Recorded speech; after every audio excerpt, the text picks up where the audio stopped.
Bakit paborito ni na Janice, Jelly at Candy si Kathryn Bernardo sa mga batang artista ngayon?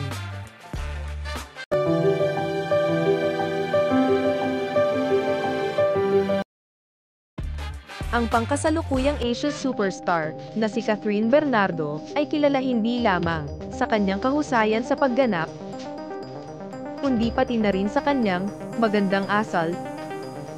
Hindi mo maririnig ang anumang masamang bagay tungkol sa kanya. Ang lahat ng mga taong kanyang nakakasalamuha ay puno ng papuri para sa kanya.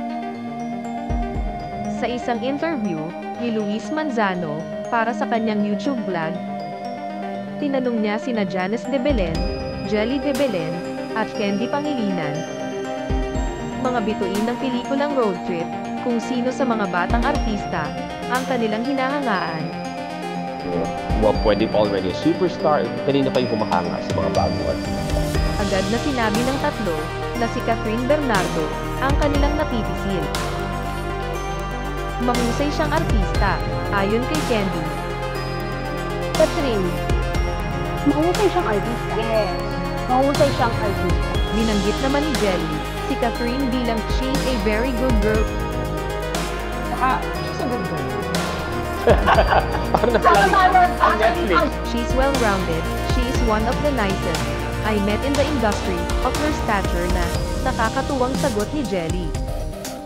She's well-rounded, she's a really good. Saad ni Janice, she's tough.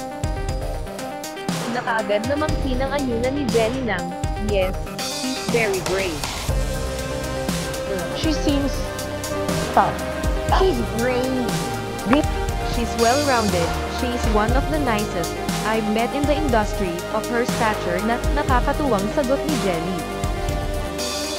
Si Kathryn, she's one of the nicest I've met in the industry. Of course, Kayo mga ka-showbiz buzz, sino sa tingin niyo ang susunod na batang artista? stature na, ha? Yeah. Considering sikat, I love her. Na may kukumpara sa kahusayan at pag-uugali tulad ni Kathryn.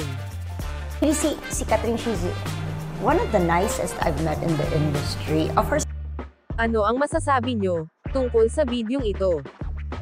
stature na, ha? Yeah. Considering sikat, I love her. Anyone else? Please leave your comments and reactions below.